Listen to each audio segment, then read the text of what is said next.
अच्छा आदमी था, है ना? बहुत अच्छा आदमी था। ये बात तुमने कह दी यकीन से या अंदाजे पर? अब कुछ ना कुछ तो कहना बनता था ना उसके जनाजे पर। नहीं कहते तो जमाने को तुम्हारी अच्छाई पर शक हो जाता, और अगर वो सुनता ना तो खुशी के मारे पागल बेशक हो जाता। खैर ये बताओ कि अच्छा ही था तो अच्छेपन का हिसाब क्यों नहीं दिया? हफ्ते भर से कुछ पूछ तो रहा था ना वो, कभी सवालों का जवाब क्यों नहीं दिया?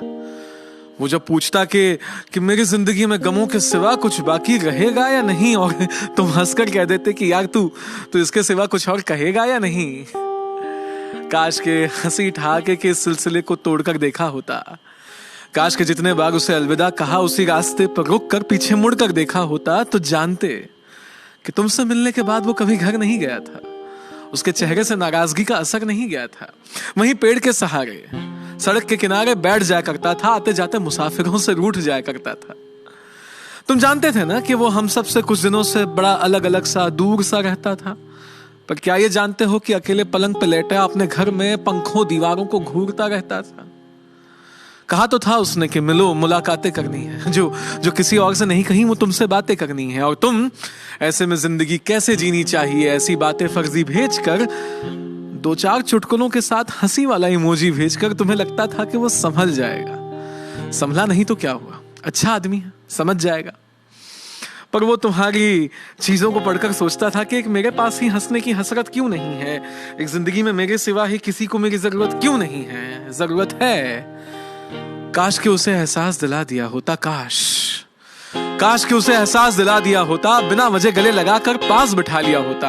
काश के जानते कि हर रोज वो जानबूझकर बिना कुछ खाए बेहोश कैसे हो जाता था। काश के समझते कि वो बोलते बोलते खामोश कैसे हो जाता था। काश के उसके लिए ही उससे लड़ लिया होता, उसकी घर की दीवारों से ज्यादा उसकी उस डायरी को पढ़ लिया होता, तो जानते कि उसके आंखों में कोई सपना नहीं था। उसके अपने बहुत थे पर उसका कोई अपना नहीं था। काश के हम में से कोई तो उसके घर पे वक्त पर पहुंचा होता, तो उसने उस दवाई की शीशी को खोलने से पहले कुछ तो सोचा होता। काश। कहते हैं रिश्ते बांधते हैं ना, तो उसके घर में वो जंजीर मौजूद थी। जिस मेज पे दवाई की शीशी थी वहीं माँ पापा की तस्वीर मौजूद थी। पर उस वक्त उसका कोई अपना उसके पास नहीं था। दिल का हर एक दोस्त था तो सही, पर दिल के खास नहीं था। इस बार उसने जिंदगी का रास्ता मौत के जानिब समझा। इस बार उसने चले जाना ही मुनासिब समझा। जाते जाते जिंदगी से सीखता गया। वो अपने आखिरी खत में लिखता गया वो कि मेरी मन मर्जी है कि मेरे दोस्तों को इसमें शामिल मत करना, वहां जाकर परेशान हो जाऊं, इतना काबिल मत करना।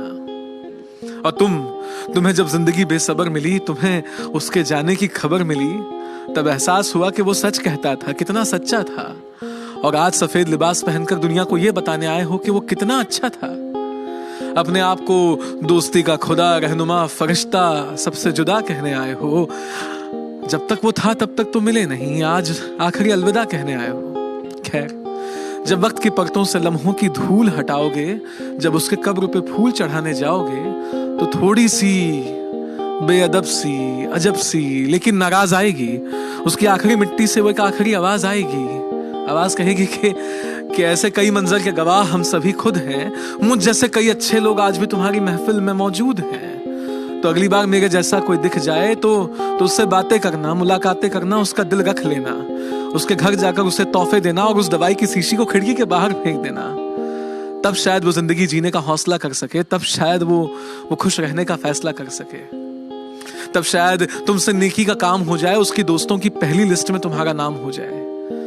ये बातें हम सब जानते हैं, सबको पता है। बस आज कहना लाजमी था, ताकि तुम्हें किसी के घर जाकर सफेद लिबास पहनकर ये ना कहना पड़े कि वो अच्छा आदमी था।